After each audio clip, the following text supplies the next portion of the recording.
Pour passer du temps de qualité dans la cour, tu es d'accord qu'il nous faut un aménagement qui est pratique, qui est confortable, sans trop de soucis d'entretien, parce qu'on veut passer du bon temps, on veut pas de boulot supplémentaire. Absolument. Et pour en profiter vraiment de notre aménagement extérieur, l'important, c'est de le meubler, bien sûr, à notre goût, mais il faut surtout pas oublier nos besoins spécifiques. Et par là, j'entends la famille qui va en profiter. Est-ce qu'on aime recevoir de la visite?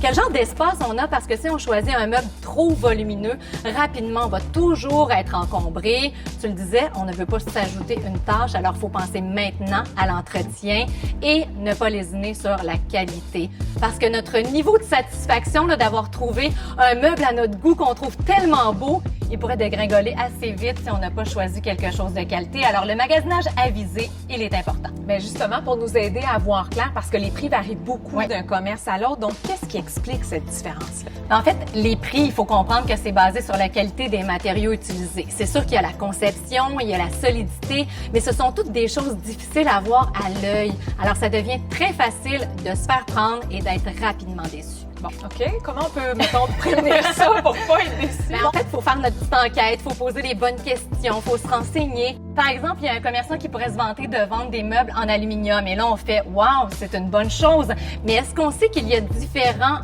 degrés de qualité dans l'aluminium? Par exemple, la tige d'aluminium, si elle est vide, c'est impossible d'avoir de la solidité. Chez Trévi, on travaille uniquement avec l'aluminium extrudé. Donc, la tige au complet d'aluminium a été compressée, a été pliée, comprimée. Alors oui, on a beaucoup plus de solidité. Et en plus de ça, les structures en aluminium sur notre chaise, par exemple, sont soudées ensemble et non vissées. Deux avantages, tu me vois venir, on va pas perdre notre temps à monter notre meuble. On aime ça. Et en plus, on va pas perdre de la solidité avec la vis, par exemple, qu'il faudrait toujours resserrer. Alors ça, c'est important. En plus, on a la peinture en poudre qu'on vient appliquer sur l'aluminium, qui est cuite 2 fois. L'avantage, on va éliminer complètement les bulles d'air en surface. On a un plus beau fini, mais en plus, on ajoute la résistance aux rayons ultraviolets et la résistance à la décoloration. L'aluminium, c'est un produit écologique, c'est recyclable indéfiniment, c'est léger, alors c'est pratique, on va pouvoir changer nos meubles de place et ça ne rouille pas. Alors oui, on va privilégier l'aluminium, mais l'aluminium de qualité. Là, différencier l'acier de l'aluminium en magasin. As-tu des conseils pour nous? Sérieusement, à chacun son boulot dans la vie. Là, tout le monde ne doit pas savoir différencier l'aluminium de l'acier, mais c'est tellement simple qu'on serait fou de s'en priver. Alors, si vous partez magasiner des meubles de jardin, on prend l'aimant sur le frigo à la maison et on fait le test. L'acier est aimanté, l'aluminium ne l'est pas. Alors, si l'aimant colle, on a affaire à de l'acier. C'est pas complètement négatif, l'acier, parce qu'on peut recréer de fines courbes avec de belles tiges fines. Par contre, assurez-vous d'avoir de l'acier galvanisé recouvert d'un alliage de zinc et d'aluminium parce qu'on va éviter bien sûr la rouille. Mélanie, maintenant qu'on sait sur quoi notre table et nos chaises reposent, là, il faut magasiner notre revêtement, puis on veut que ça ait un beau look, quelque chose de qualité, pas trop d'entretien, puis il faut évaluer nos besoins à travers tout ça. Absolument, parce que pour bien choisir son plateau de table, c'est important de se poser encore une fois les bonnes questions. Et la question à se poser, c'est qu'est-ce qu'on souhaite faire avec notre table? C'est sûr que ça peut avoir l'air superflu, vous allez me répondre pour manger, bien sûr, mais est-ce qu'on va vouloir travailler sur cette table-là? Est-ce qu'on va déposer un ordinateur portable? Est-ce qu'on a besoin d'écrire? Est-ce qu'on veut jouer à des jeux de société, jouer aux cartes? Parce que là, ça devient embêtant quand les pions ou encore les cartes tombent entre deux planches. Si on veut écrire ou crayonner, dessiner avec les enfants, ça va prendre une surface lisse et il pourrait y avoir des petits débordements.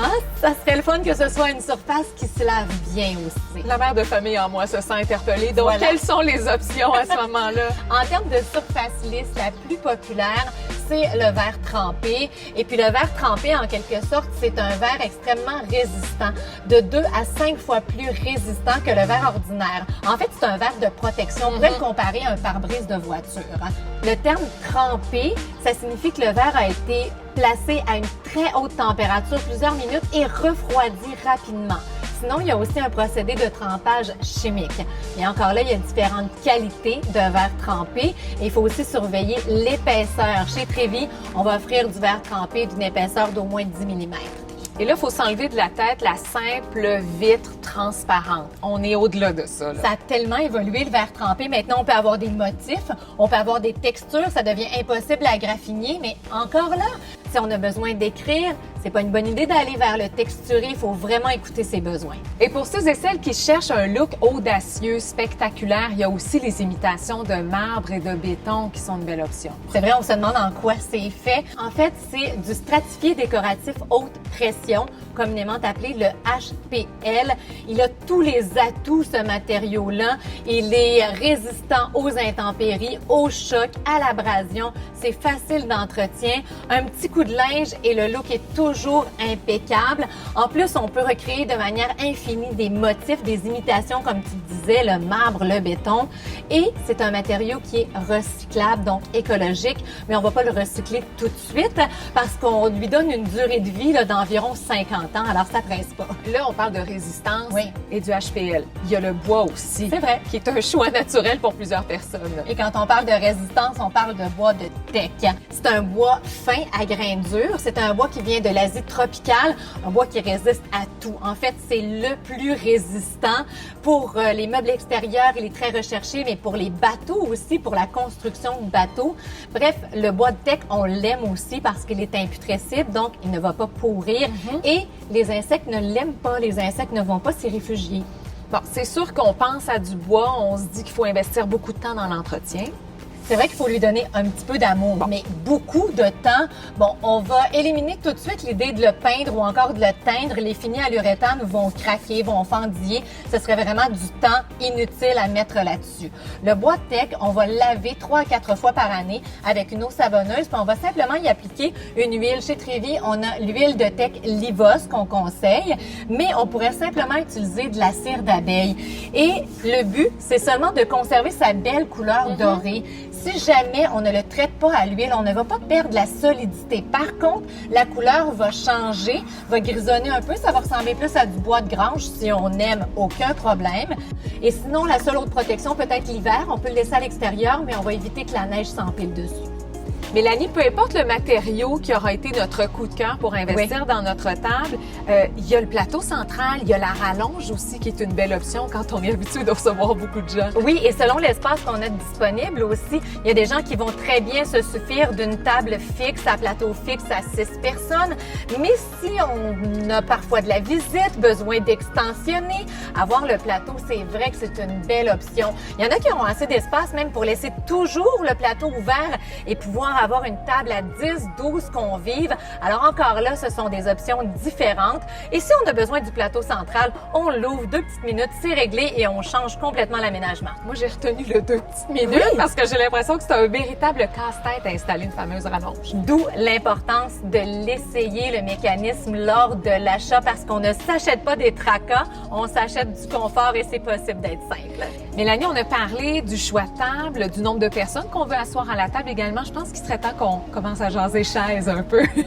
Comment on arrive à faire des bons choix pour des chaises qui nous conviennent? Et ce qui est intéressant, c'est quand les commerçants nous permettent d'agencer les chaises de notre choix à la table qu'on a sélectionnée. Là, c'est un bon départ.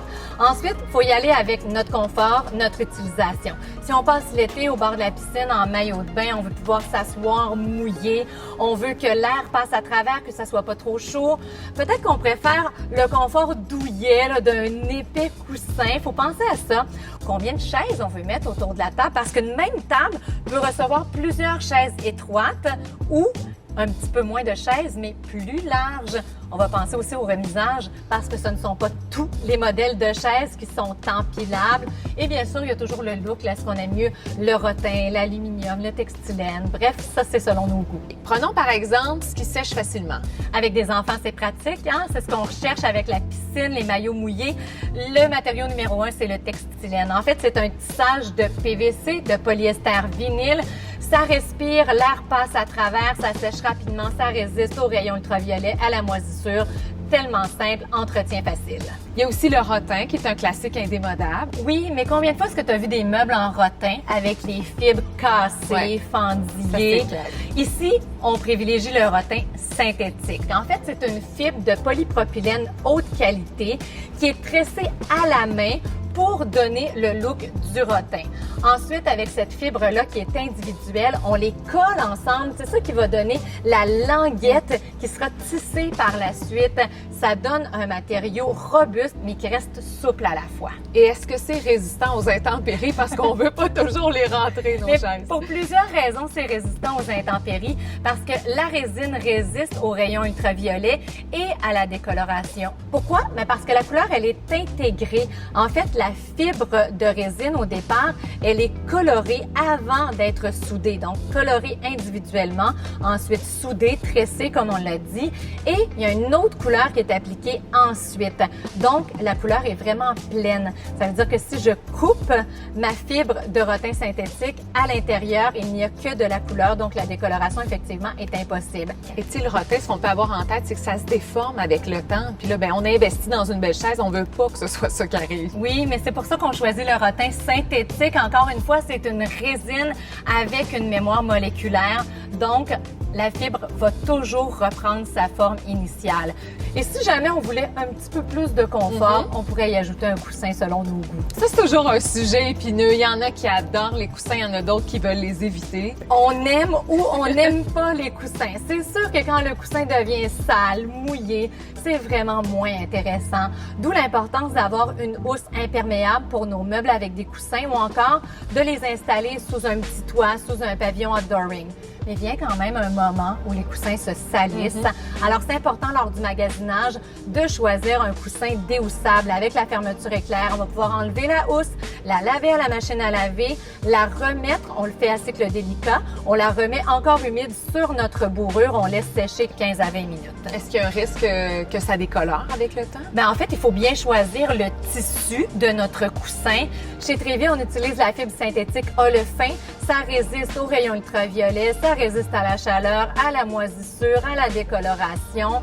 Et encore là, si on fait des choix réfléchis, on paie beaucoup de sous pour notre aménagement extérieur. On veut que ça dure longtemps. Alors, deux choses à retenir pour nos coussins, olefin et déhoussable. Et quelque chose qui peut être agaçant, là, tu sais, disons, on est prêt à se mettre à table, on s'assoit sur une chaise. Évidemment, on est à l'extérieur, c'est instant, puis là, tu sens que c'est toi qui as la chaise, qui branle un peu. Là, tu l'entends toute la soirée, il y a des options pour ça aussi. Ben, en fait, c'est sûr, à l'extérieur, les terrains sont pas au niveau, les dalles de patio. Bref, c'est tout simple, mais lors du magasinage, pensez regarder si les chaises ont des pattes ajustables. C'est tellement plus simple, sans tracas, un petit ajustement, le tour est joué. Vraiment plein d'informations qui nous aident à faire de meilleurs choix, mais surtout mieux comprendre notre investissement qui est si important. Absolument. Maintenant, est-ce qu'on mange? Oui, tu cuisines, toi? Oh non!